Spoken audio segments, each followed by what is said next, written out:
দিনের কর্মসূচিতে প্রবেশ করছি। প্রথমেই প্রশ্ন এবং উত্তর, প্রশ্ন জিজ্ঞাসা এবং উত্তর মাননীয় প্রধানমন্ত্রী কর্তৃক উত্তরদানের জন্য প্রশ্ন। প্রথম প্রশ্ন উত্থাপন করার জন্য মোসাম্মদ তাহসিনা রুশদি সিলেট 2-কে প্রশ্ন করার জন্য আহ্বান জানাচ্ছি। বিসমিল্লাহির রহমানির রহিম। মাননীয় স্পিকার, আপনাকে ধন্যবাদ। আমি আমার তারকা চিহ্নিত প্রশ্ন 1, মাননীয় প্রধানমন্ত্রী অনুগ্রহ করিয়া বলিবেন কি সরকারের নির্বাচনী ইশতেহারে ঘোষিত বিভিন্ন কার্যক্রমসমূহের কি অগ্রগতি সাধিত হইয়াছে? আমি মহান সংসদে উত্থাপন করলাম। ধন্যবাদ মাননীয় সদস্য। মাননীয় প্রধানমন্ত্রী, প্রশ্নটি উত্তর অনেক দীর্ঘ, এটিকে পঠিত বলে গণ্য করতে পারি। আপনি কি পড়তে চান না এটা পঠিত বলে গণ্য হোক? বিসমিল্লাহির রহমানির রহিম। মাননীয় স্পিকার, আসসালামু আলাইকুম। প্রথমে আমি আল্লাহ রাব্বুল আলামিনের শুকরিয়া আদায় করছি আজকের এই পবিত্র সংসদে দাঁড়িয়ে বাংলাদেশের মানুষের ভোটে নির্বাচিত বাংলাদেশ জাতীয়তাবাদী দল কি পরিকল্পনা গ্রহণ করেছে দেশের মানুষের স্বার্থে, দেশের মানুষের জন্য, সেগুলো বলার সুযোগ করে দেওয়ার জন্য। একই সাথে আমি আন্তরিকভাবে ধন্যবাদ জানাতে চাই ঢাকা 17 আসনের যে সকল ভোটারবৃন্দ আমাকে নির্বাচিত করে এই আসনে প্রতিনিধিত্ব করার জন্য জাতীয় সংসদে পাঠিয়েছেন। একই সাথে যারা ভোট দেননি, আমি মনে করি আমার পবিত্র দায়িত্ব বাংলাদেশের নাগরিক হিসেবে তাদেরকেও প্রতিনিধিত্ব করা, তাদেরকেও দেখভাল করা। মাননীয় স্পিকার, সরকারের নির্বাচনী ইশতেহারে ঘোষিত কার্যক্রমসমূহ বাস্তবায়নের জন্য সকল মন্ত্রণালয় বিভাগ আগামী 180 দিন, আগামী অর্থ বছর এবং আগামী 5 বছরের কর্মপরিকল্পনা প্রণয়নের জন্য এরই ভিতরে বিভিন্ন প্রকার উদ্যোগ গ্রহণ করেছে। ইতিমধ্যে নির্বাচনী ইশতেহারে ঘোষিত কিছু গুরুত্বপূর্ণ কার্যক্রম বাস্তবায়নের লক্ষ্যে উল্লেখযোগ্যভাবে অগ্রগতিও হয়েছে। প্রান্তিক ও নিম্ন আয়ের পরিবারগুলোকে, যেখানে বাংলাদেশের অধিকাংশ পরিবারই প্রান্তিক বা নিম্ন আয়ের পরিবারের সদস্য, এই পরিবারগুলোকে প্রাথমিক পর্যায়ে 13টি জেলায় প্রায় 37,814টি নারী প্রধান পরিবারকে ফ্যামিলি কার্ড প্রদান কার্যক্রম শুরু হয়েছে। মাননীয় স্পিকার, একই সাথে কৃষকের সার্বিক সুরক্ষা প্রদানের জন্য সরকার কৃষক কার্ড প্রদানের উদ্যোগও গ্রহণ করেছে। প্রাথমিক পর্যায়ে কৃষি সম্প্রসারণ অধিদপ্তরের মাধ্যমে বাংলাদেশের 8টি বিভাগের 10টি জেলার 11টি উপজেলায় 11টি ব্লকে পাইলটিং কাজ শুরু হয়েছে। এছাড়া নির্বাচনী অঙ্গীকার বাস্তবায়নের লক্ষ্যে ইতিমধ্যে সরকার শস্য, ফসল, পশুপালন ও মৎস্য খাতে 10,000 টাকা পর্যন্ত কৃষি ঋণ এরই মধ্যে মওকুফ করেছে।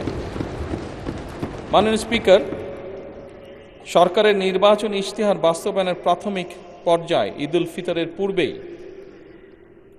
যা আমরা দেশের মানুষের কাছে প্রতিশ্রুতি দিয়েছিলাম, ঈদুল ফিতরের পূর্বেই 3,995 জন ইমাম, 2,975 জন মুয়াজ্জিন, 2,604 জন খাদেম এবং হিন্দু মন্দিরের 114 জন পুরোহিত, 83 জন সেবায়িত, বৌদ্ধ বিহার বা প্যাগোডার 15 জন অধ্যক্ষ এবং 16 জন উপাধ্যক্ষ, সর্বমোট 9,102 জন উপকারভোগীর ব্যাংক অ্যাকাউন্টে নির্বাচনী প্রতিশ্রুতি অনুযায়ী সম্মানী পৌঁছে দেওয়া হয়েছে। মাননীয় স্পিকার, ই হেলথ কার্ড প্রদান বিষয়ে পাইলটিং কার্যক্রমের আওতায় খুলনা জেলায় ই হেলথ কার্ড প্রদানের জন্য একটি প্রকল্প অনুমোদন প্রক্রিয়াধীন রয়েছে। সরকারের নির্বাচনী ইশতেহার অনুযায়ী আগামী 5 বছরে ইনশাল্লাহ 20,000 কিলোমিটার খাল খনন পুনর্খনন কর্মসূচি গত 16ই মার্চ 2026 হতে বাস্তবায়ন শুরু হয়ে গিয়েছে। এর মধ্যে জুন 2026 পর্যন্ত পানি সম্পদ মন্ত্রণালয়, স্থানীয় সরকার বিভাগ ও কৃষি মন্ত্রণালয় 1204 কিলোমিটার খাল খনন পুনর্খনন করবে ইনশাল্লাহ। এছাড়া দুর্যোগ ব্যবস্থাপনা ও ত্রাণ মন্ত্রণালয় কর্তৃক 2026 সাল পর্যন্ত কাবিখা, কাবিটা, টিআর এই সকলের মাধ্যমে 1500 কিলোমিটার খাল খনন পুনর্খনন সংস্কারের কাজ হবে ইনশাআল্লাহ। মাননীয় স্পিকার, সামগ্রিক বিশ্বে পরিবেশ একটি সিরিয়াস কনসার্ন হয়ে দেখা দিয়েছে। আমরা ইনশাল্লাহ 5 বছরে 25 কোটি বৃক্ষরোপণ ও সবুজ কর্মসংস্থান সৃষ্টির লক্ষ্যে বনায়ন সৃজনের জন্য ইতিমধ্যে 1,50,00,000 বিভিন্ন প্রজাতির চারা উৎপাদন করা হয়েছে। এই উৎপাদিত চারাসমূহ চলতি বছর আসন্ন বর্ষা মৌসুমে ইনশাল্লাহ রোপণ করা হবে। মাননীয় স্পিকার, দেশের শিশু সন্তানদেরকে সহযোগিতা করার জন্য, তাদের পাশে দাঁড়ানোর জন্য আমাদের একটি নির্বাচনী প্রতিশ্রুতি ছিল এবং তারই অংশ হিসেবে এই বছরই সরকারি প্রাথমিক বিদ্যালয় ইনশাল্লাহ 2 লক্ষ শিশুর মাঝে বর্তমান সরকার বিনামূল্যে স্কুল ড্রেস বিতরণের পরিকল্পনা বাস্তবায়ন করবে ইনশাল্লাহ। কারিগরি ও ভাষা দক্ষতা উন্নয়নে আগামী 180 দিনের মধ্যে কারিগরি শিক্ষা প্রতিষ্ঠানে 9,000 শিক্ষককে ট্যাব প্রদান করা হবে ইনশাল্লাহ। 3,832টি মাল্টিমিডিয়া ক্লাসরুম স্থাপন করা হবে। একই সাথে 172 জন শিক্ষার্থীকে ইটালিয়ান ও জাপানিজ ভাষা শিক্ষা প্রদান করা হবে। মাননীয় স্পিকার, একই সাথে 418টি কারিগরি ও মাদ্রাসা শিক্ষা প্রতিষ্ঠানে জুন 2026-এর মধ্যে ফ্রি ওয়াইফাই চালুর উদ্যোগ গ্রহণ করা হয়েছে। একই সাথে মাননীয় স্পিকার, বাংলাদেশে ঢাকা শহর সহ বিভিন্ন গুরুত্বপূর্ণ জায়গাগুলোতে পাবলিক প্লেস যেগুলোকে আমরা কনসিডার করি, এরকম অনেকগুলো জায়গাতে এর মধ্যেই ঢাকা কমলাপুর স্টেশন, ঢাকা বিমানবন্দর সহ এরকম গুরুত্বপূর্ণ জায়গাগুলোতে এরই মধ্যে ফ্রি ওয়াইফাই স্থাপন করা হয়েছে। মাননীয় স্পিকার, আপনি নিজেও একজন খেলোয়াড় ছিলেন, বাংলাদেশের অন্যতম ফেমাস খেলোয়াড় ছিলেন, ফুটবল প্লেয়ার ছিলেন। সারা দেশের শহর এবং গ্রাম অঞ্চলে খেলার মাঠ নির্ধারণ ও অবকাঠামো উন্নয়নে কর্মকৌশল নির্ধারণের জন্য কেন্দ্রীয় পর্যায়ে এরই ভিতরে কমিটি গঠন করা হয়েছে। হাইটেক সফটওয়্যার পার্ক ও আইসিটি সেন্টারসমূহ কার্যকরভাবে পরিচালনার জন্য এবং বাংলাদেশে আমাদের ইয়াং জেনারেশন যারা বিভিন্ন আইটিতে কাজ করে থাকে, তারা যাতে তাদের আর্থিক বা যেই অর্থ তারা সঞ্চয় করে থাকে, এটি যাতে স্বাচ্ছন্দ্যে তারা এই দেশে নিয়ে আসতে পারে, সেই জন্য পেপলের কার্যক্রম আরম্ভ করার কার্যকর উদ্যোগ এরই মধ্যে গ্রহণ করা হয়েছে এবং এর জন্য একটি কমিটিও গঠন করা হয়েছে। মাননীয় স্পিকার, নির্বাচনী ইশতেহারকে প্রাধান্য দিয়ে বেতন কাঠামো আদায় জাতীয় ক্রীড়াবিদদের জন্য, যা আপনি নিজেও আমি বিশ্বাস করি অ্যাপ্রিসিয়েট করবেন মাননীয় স্পিকার, এরই ভিতরে ক্রীড়া ভাতা চালু করা হয়েছে। প্রাথমিক পর্যায়ে 500 জন ক্রীড়াবিদকে এই ভাতার আওতায় আনার পরিকল্পনা নেওয়া হয়েছে, যার মধ্যে মাননীয় স্পিকার এরই ভিতরে 129 জন আন্তর্জাতিক বিষয়ে সাফল্য অর্জনকারী ক্রীড়াবিদকে এরই ভিতরে ভাতা প্রদান করা হয়েছে। মাননীয় স্পিকার, ল্যাঙ্গুয়েজ স্টুডেন্ট ভিসায় বর্তমান জামানতবিহীন যে ঋণ ছিল তার সীমা যাতে আমাদের ছাত্ররা, আমাদের ইয়াং জেনারেশনের সদস্যরা যাতে সহজেই বিদেশে যেতে পারে এই কর্মসূচির আওতায়, তার জন্য তাদের ঋণ সীমা 3 লক্ষ থেকে 10 লক্ষ টাকায় উন্নীত করা হয়েছে। জাপানগামী শিক্ষার্থীদের জন্য ভিসা সিওই এর ভিত্তিতে এই ঋণ প্রদান সহজকরণ করা হয়েছে আগের থেকে অনেক। মাননীয় স্পিকার, আপনাকে আন্তরিক ধন্যবাদ। ধন্যবাদ মাননীয় প্রধানমন্ত্রী। মাননীয় সদস্য তাহসিনা রুশদীর, আপনি একটি সম্পূরক প্রশ্ন করতে পারেন। ধন্যবাদ মাননীয় স্পিকার। মাননীয় প্রধানমন্ত্রী, আপনি প্রথম বলেছেন স্বপ্ন নয় পরিকল্পনা, কথা নয় কাজ। আপনি আপনার নির্বাচনী ইশতেহার বাস্তবায়নের কাজ শুরু করে সেটা প্রমাণ করেছেন, যা দেশের সকল মহলে প্রশংসিত হয়েছে। মাননীয় প্রধানমন্ত্রী, পহেলা বৈশাখ বাংলা নববর্ষে কৃষকদের জন্য যে কৃষিকার্ড বিতরণের পরিকল্পনা হাতে নিয়েছেন, সেটা সারা বাংলাদেশের সকল উপজেলায় কৃষকদের হাতে কবে নাগাদ পৌঁছতে পারে আপনার কাছে সবিনয়ে জানতে চাই। আপনাকে অগ্রিম নববর্ষের শুভেচ্ছা জানাচ্ছি। ধন্যবাদ মাননীয় স্পিকার। মাননীয় প্রধানমন্ত্রী। মাননীয় সংসদ সদস্য, আপনাকে ধন্যবাদ আপনার প্রশ্নের জন্য। আমরা যে কৃষক কার্ডটি ইনশাল্লাহ আগামী 14 তারিখে পয়লা বৈশাখের দিন চালু করতে যাচ্ছি,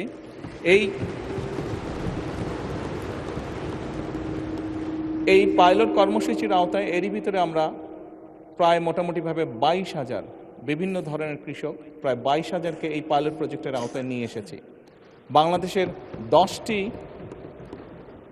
জেলায় এই কর্মসূচি আমরা শুরু করতে যাচ্ছি। আপনি যদি জিজ্ঞেস করেছেন যে কবে নাগাদ সমগ্র বাংলাদেশে এটি সকল কৃষককে আমরা দিতে পারবো, বাংলাদেশে সরকারের কাছে যে হিসাব আছে তাতে প্রায় 2,75,00,000 কাছাকাছি কৃষক আছে, প্লাস মাইনাস। আমরা ইনশাল্লাহ পর্যায়ক্রমিকভাবে আগামী কয়েক বছরের মধ্যে চেষ্টা করব, আমাদের সরকারের পরিকল্পনা রয়েছে সকল কৃষকের কাছে পর্যায়ক্রমিকভাবে পৌঁছানোর জন্য। ধন্যবাদ। সম্পূরক প্রশ্ন করার জন্য জনাব আক্তার হোসেন আহ্বান জানাচ্ছি। আপনার মাধ্যমে মাননীয় প্রধানমন্ত্রীর থেকে জানতে চাই যে ফ্যামিলি কার্ড, কৃষক কার্ড, কৃষি কার্ড, হেলথ কার্ড যে ধরনের কর্মসূচিগুলো গ্রহণ করা হয়েছে তার ইতিবাচক কিছু দিক রয়েছে। জানার বিষয় হলো যে ঠিক কতজন ব্যক্তিকে বা পরিবারকে এই কার্ডগুলোর আওতায় নিয়ে আসা হবে, তাতে কতটুকু বাজেট বরাদ্দ করা হবে এবং সেই বাজেট বরাদ্দ সমন্বয় করতে গিয়ে মূল্যস্ফীতি, মুদ্রাস্ফীতির মতো পরিবেশ পরিস্থিতি তৈরি হওয়ার মতো পরিস্থিতি তৈরি হয়, সেটার ব্যাপারে সরকারের পরিকল্পনা কি? আপনার মাধ্যমে মাননীয় প্রধানমন্ত্রীর কাছে সে ব্যাপারে জানতে চাই।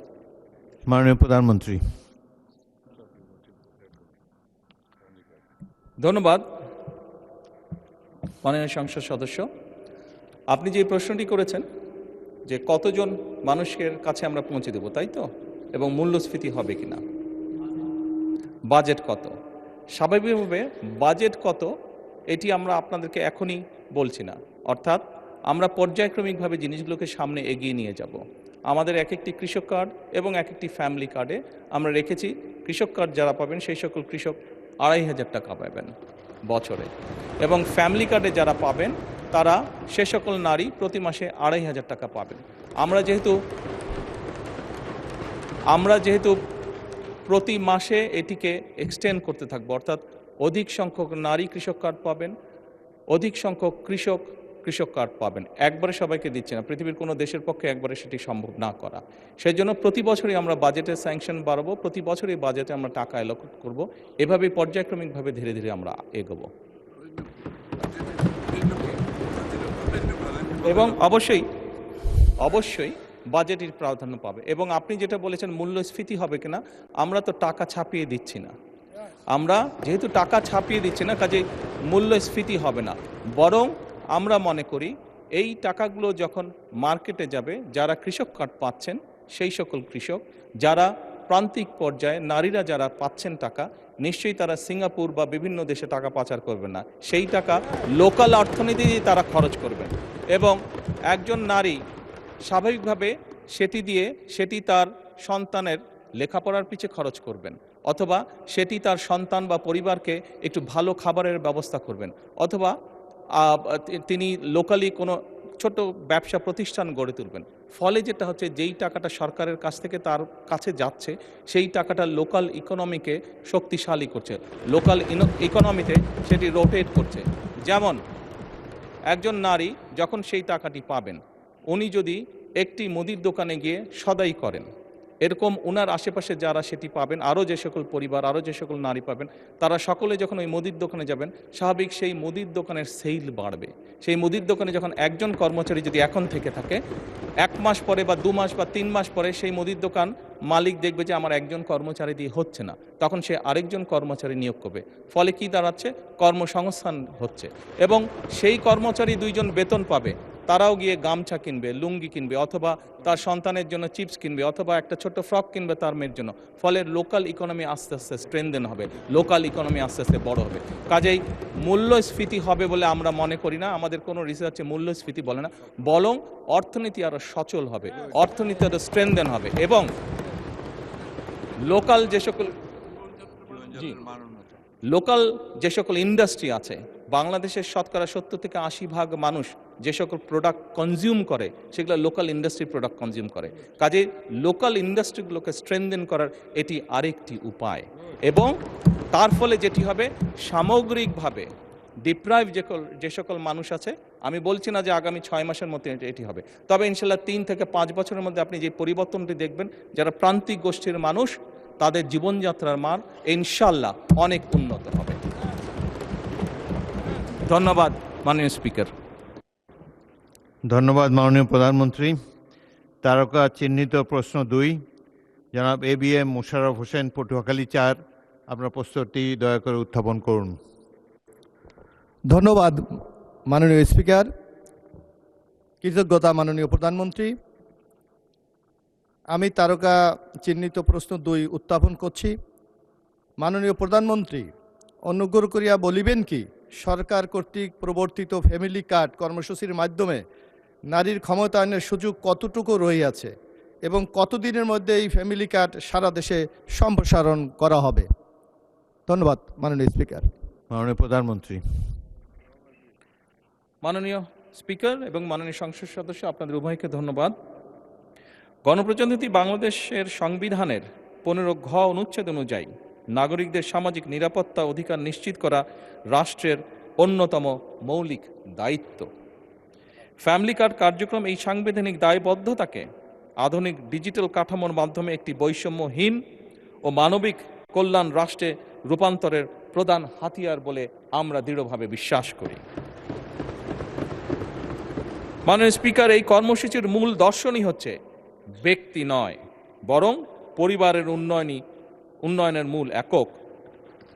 বর্তমানে দেশে প্রচলিত 95টিরও বেশি সামাজিক নিরাপত্তা কর্মসূচির মাধ্যমে সমাজের পিছিয়ে পড়া জনগোষ্ঠীকে সহায়তা প্রদান করা হয়।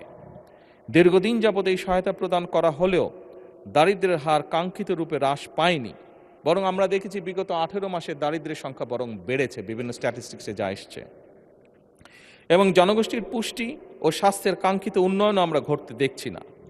দেখা গেছে কোনো পরিবারে মাকে এ জাতীয় সহায়তা প্রদান করা হলে সহায়তাটি পরিবারের শিশুসহ অন্যান্য সদস্যদের খাদ্য, পুষ্টি, জরুরি চিকিৎসা ও শিক্ষায় ব্যবহার করা হয়, এবং অর্থের অপচয় বা অপ্রয়োজনীয় খাতে ব্যয়ের সুযোগ হ্রাস পায়। এ কারণেই ফ্যামিলি কার্ড পরিবারের প্রধান নারী সদস্যকে প্রদান করার সিদ্ধান্ত গ্রহণ করা হয়েছে।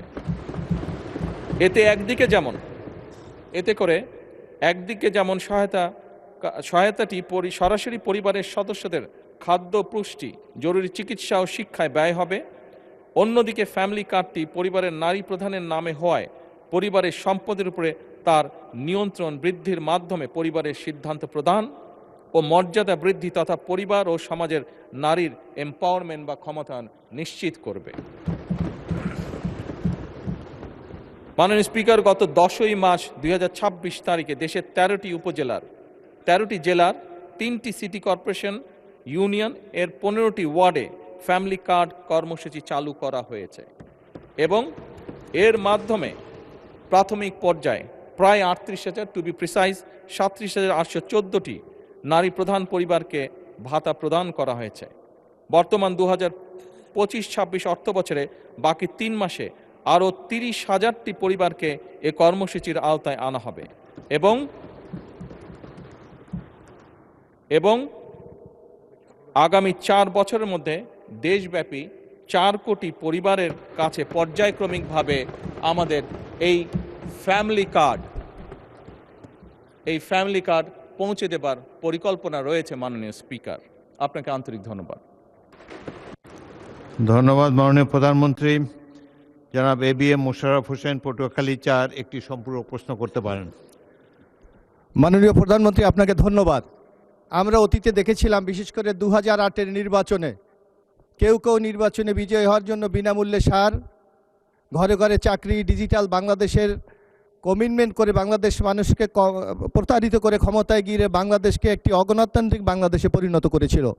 আপনার এই কমিটমেন্টগুলি বাস্তবায়নের মাধ্যমে বাংলাদেশের মানুষ, আমার মনে হয়, নূতন এক বাংলাদেশের স্বপ্ন দেখছে।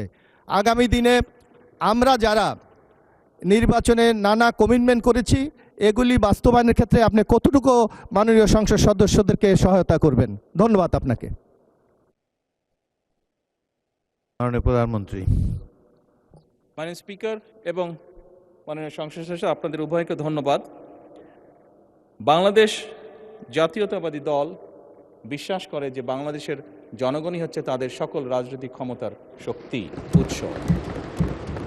এবং এরই ভিতরে আমি আপনাদের সামনে উপস্থাপন করেছি যে আমরা বাংলাদেশের মানুষের কাছে যে প্রতিশ্রুতি দিয়েছিলাম, সেই প্রতিশ্রুতিগুলো এই মহান সংসদে দাঁড়িয়ে আমি উপস্থাপন করেছি যে এই প্রতিশ্রুতিগুলোর বাস্তবায়ন প্রাথমিক কাজ বর্তমান সরকার শুরু করেছে।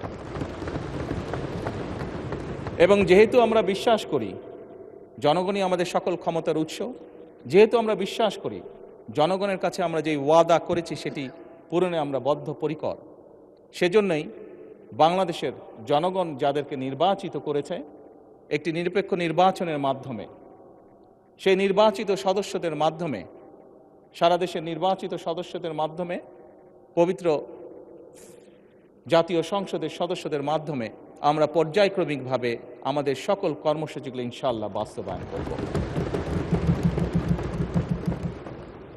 মাননীয় সংসদ সদস্য, মাননীয় স্পিকার, আমরা দেখেছি অতীতে, মাননীয় সংসদ সদস্য, আপনার প্রশ্নের রেশ ধরেই বলতে চাই, আমরা অতীতে দেখেছি বিভিন্ন রাজনৈতিক দল বিভিন্ন রকম কমিটমেন্ট করেছিল নির্বাচনের আগে। আপনি দু একটির কথা উল্লেখ করেছেন, কেউ কেউ বিভিন্ন রকম টিকিটও বিলি করেছিল। তবে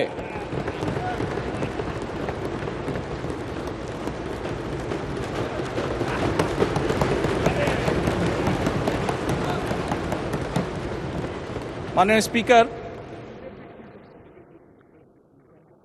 বিগত নির্বাচনে বাংলাদেশ জাতীয়তাবাদী দলের প্রতি জনগণ যে সমর্থন দিয়েছে, যে ম্যান্ডেট দিয়েছে, তাতে পরিষ্কারভাবে প্রমাণিত হয় বাংলাদেশের মানুষ এই ফ্যামিলি কার্ড, কৃষক কার্ড সহ যে সকল পরিকল্পনা আপনাদের এই মহান জাতীয় সংসদে আপনার মাধ্যমে আমি উপস্থাপন করেছি, সেই সকল পরিকল্পনার প্রতি বাংলাদেশের মানুষের সমর্থন আছে।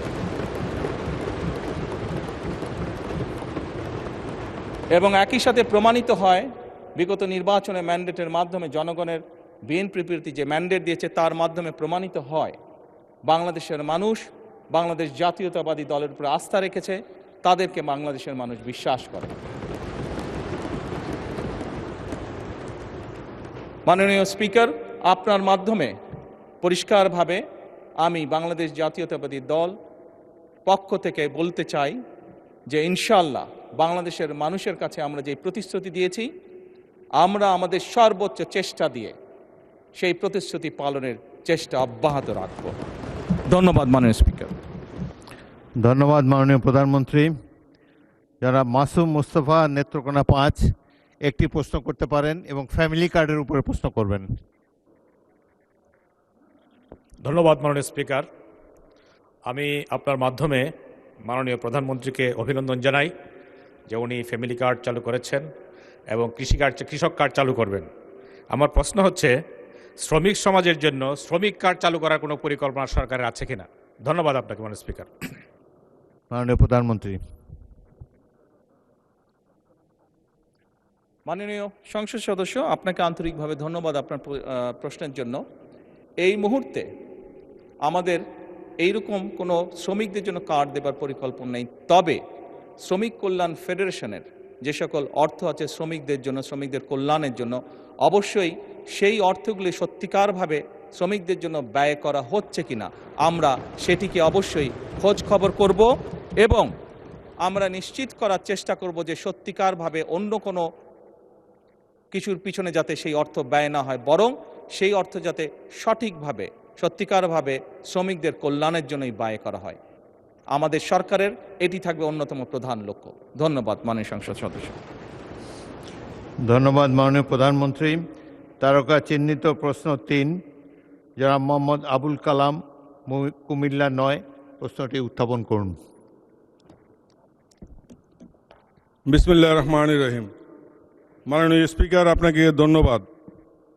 আমি মাননীয় স্পিকার আপনার মাধ্যমে আমার নির্বাচনী এলাকা কুমিল্লা 9 লাকসা মনোহরগঞ্জের সর্বস্তরের জনগণকে আমি আমার পক্ষ থেকে আন্তরিক ধন্যবাদ জানাচ্ছি। মাননীয় স্পিকার, আমি আপনার মাধ্যমে মাননীয় প্রধানমন্ত্রীর উত্তর দানের জন্য আমার তারকা চিহ্নিত প্রশ্ন 3 মহান জাতীয় সংসদে উপস্থাপন করছি।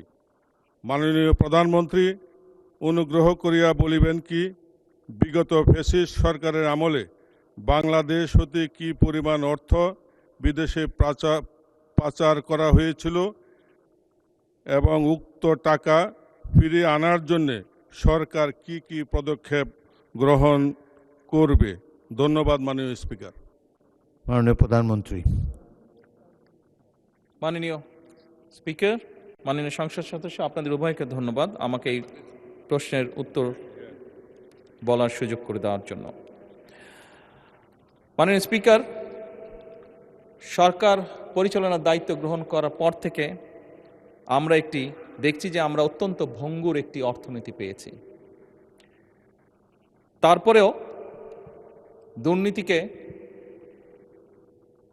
এই সময়ের মধ্যে যতটুকু সম্ভব দুর্নীতির টুটি চেপে ধরে এবং বিভিন্ন জায়গায় বিভিন্ন লিকেজ বন্ধ করার উদ্যোগ গ্রহণের মাধ্যমে আমরা চেষ্টা করছি কিভাবে জনগণের যে ট্যাক্সের টাকা সেটিকে সর্বোচ্চ অগ্রাধিকার দিয়ে সবচেয়ে ভালোভাবে সেটিকে জনগণের স্বার্থে এবং দেশের স্বার্থে ব্যবহার করা যায়। মাননীয় স্পিকার, অন্তর্বর্তীকালীন সরকার কর্তৃক যে শ্বেতপত্র প্রণয়ন করা হয়েছিল বা প্রণয়ন কমিটি যে করা হয়েছিল সেটির তথ্য মতে 2009 থেকে 2023 সালের মধ্যে বাংলাদেশ থেকে অবৈধ অর্থ প্রবাহের পরিমাণ ছিল আনুমানিক 234 বিলিয়ন মার্কিন ডলার, যা বছর হিসাবে যদি আমরা ভাগ করি তাহলে বছরে গড়ে 16 বিলিয়ন মার্কিন ডলার, বাংলাদেশি টাকায় 1.8 লক্ষ কোটি টাকা। মাননীয় স্পিকার, পাচারকৃত প্রত্যেক বছর পাচারকৃত এই অর্থ একাধিক দেশে স্থানান্তরিত হয় অভিযোগ থাকায় তা উদ্ধারে সংশ্লিষ্ট দেশগুলোর সাথে মাননীয় স্পিকার এরই ভিতরে তথ্য বিনিময়, সম্পদ শনাক্তকরণ এবং পারস্পরিক আইন সহায়তা জোরদার করা হচ্ছে। মাননীয় স্পিকার, এই লক্ষ্যে পারস্পরিক আইন সহায়তা চুক্তি বা মাল্টিপল লিগ্যাল অ্যাসিস্ট্যান্ট ট্রিটি সম্পাদন এবং মাল্টিপল লিগ্যাল অ্যাসিস্ট্যান্ট রিকোয়েস্ট এর বিনিময় মিউচুয়াল লিগ্যাল অ্যাসিস্ট্যান্ট সম্পাদন এবং মিউচুয়াল লিগ্যাল অ্যাসিস্ট্যান্ট রিকোয়েস্টের বিনিময় প্রক্রিয়ার জন্য পররাষ্ট্র মন্ত্রণালয় সংশ্লিষ্ট সকল মন্ত্রণালয় এবং সংস্থার সাথে সরকার নিবিড়ভাবে কাজ করছে। অর্থ পাচারের গন্তব্য যে দেশগুলো প্রাথমিকভাবে সরকার চিহ্নিত করতে সক্ষম হয়েছে সেই দেশগুলো হলো USA, UK, Canada, Switzerland, Australia, Thailand, UAE, Singapore, Malaysia এবং হংকং, চায়না। এদের মধ্যে 3টি দেশের মালয়েশিয়া, হংকং এবং সংযুক্ত আরব আমিরাতের সাথে চুক্তি স্বাক্ষরের বিষয়ে সম্মতি প্রদান করা হয়েছে। অপর 7টি দেশের সাথেও চুক্তি স্বাক্ষরের বিষয়টি মাননীয় প্রক্রিয়াধীন আছে। আমরা চেষ্টা করছি, আমাদের এন্ড থেকে আমরা চেষ্টা করছি এটাকে যত দ্রুত সম্পন্ন করা সম্ভব হয়। মাননীয় স্পিকার, ইতিমধ্যে বাংলাদেশ ব্যাংকের গভর্নরের সভাপতিত্বে একটি আন্তঃসংস্থা টাস্কফোর্স গঠন করা হয়েছে। এই টাস্কফোর্স কর্তৃক চিহ্নিত এবং অগ্রাধিকার প্রাপ্ত 11টি মামলায় পাচার হওয়ার অর্থ পুনরুদ্ধারের জন্য আইনি প্রক্রিয়া চলমান রয়েছে। আন্তঃসংস্থা টাস্কফোর্স কর্তৃক চিহ্নিত অগ্রাধিকারপ্রাপ্ত কেসসমূহ অনুসন্ধান এবং তদন্তের জন্য দুর্নীতি দমন কমিশনের নেতৃত্বে এবং বাংলাদেশ পুলিশের CID, জাতীয় রাজস্ব বোর্ডের সেন্ট্রাল এজেন্সিয়াল সেল, শুল্ক গোয়েন্দা তদন্ত অধিদপ্তরের সমন্বয়ে 11টি যৌথ অনুসন্ধান ও তদন্ত দল গঠন করা হয়েছে।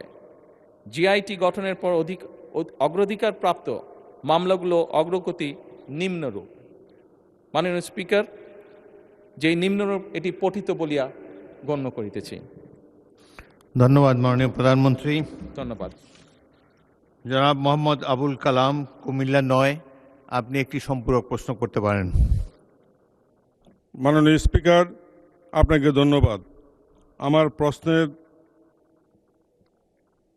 তথ্যবহুল উত্তর দানের জন্য আমি মাননীয় প্রধানমন্ত্রীকে আন্তরিক ধন্যবাদ জানাচ্ছি। মাননীয় স্পিকার, ফ্যাসিস্ট আওয়ামী লীগ সরকারের দীর্ঘ 16 বছরে বড় বড় মেগা প্রকল্পের নামে মেগা দুর্নীতি মাধ্যমে দেশ থেকে প্রায় 28 লক্ষ কোটি টাকা পাচার করে দেশকে তলাবিহীন ঝুড়িতে পরিণত করেছে। মাননীয় প্রধানমন্ত্রীর উত্তরের এক জায়গায় বলেছেন, পাচারকৃত অর্থ পুনরুদ্ধারের লক্ষ্যে ইতিমধ্যে 141টি মামলা রুজু হয়েছে, যার মধ্যে 25টি মামলার চার্জশিট দাখিল করা হয়েছে এবং 6টি মামলার রায় হয়েছে। মাননীয় স্পিকার, এমত অবস্থায় মাননীয় প্রধানমন্ত্রীর নিকট আমার সম্পূরক প্রশ্ন, পাচারকৃত অর্থ পুনরুদ্ধারকৃত মামলাগুলোর মধ্যে যেগুলি এখনও চার্জশিট হয়নি, উক্ত মামলাগুলোর দ্রুত চার্জশিট প্রদান সহ দ্রুত বিচার ট্রাইব্যুনালের মাধ্যমে বিচার কার্যক্রম সরকার গতিশীল করবে কি না? ধন্যবাদ মাননীয় স্পিকার। মাননীয় প্রধানমন্ত্রী। মাননীয় সংসদ সদস্য, আপনাকে ধন্যবাদ আপনার সম্পূরক প্রশ্নের জন্য। আপনি যেটি করেছেন, এক কথায় যদি বলতে হয়, এটি জনগণের অর্থ, এবং যেহেতু আমরা জনগণ দ্বারা নির্বাচিত সরকার, জনগণের প্রতি এবং দেশের প্রতি আমাদের একটি দায়বদ্ধতা আছে। খুব স্বাভাবিকভাবেই জনগণের অর্থ ফিরিয়ে নিয়ে এসে জনগণের জন্য এবং দেশের জন্য সেটি ব্যয় করা এই সরকারের অন্যতম প্রধান দায়িত্ব। কাজেই এ ব্যাপারে যেভাবেই হোক, যেই পদক্ষেপ গ্রহণ করলে জনগণের অর্থ ফেরত আসবে, আপনি নিশ্চিত থাকতে পারেন এই সরকার সেই পদক্ষেপই গ্রহণ করবে ইনশাআল্লাহ। ধন্যবাদ মাননীয় প্রধানমন্ত্রী।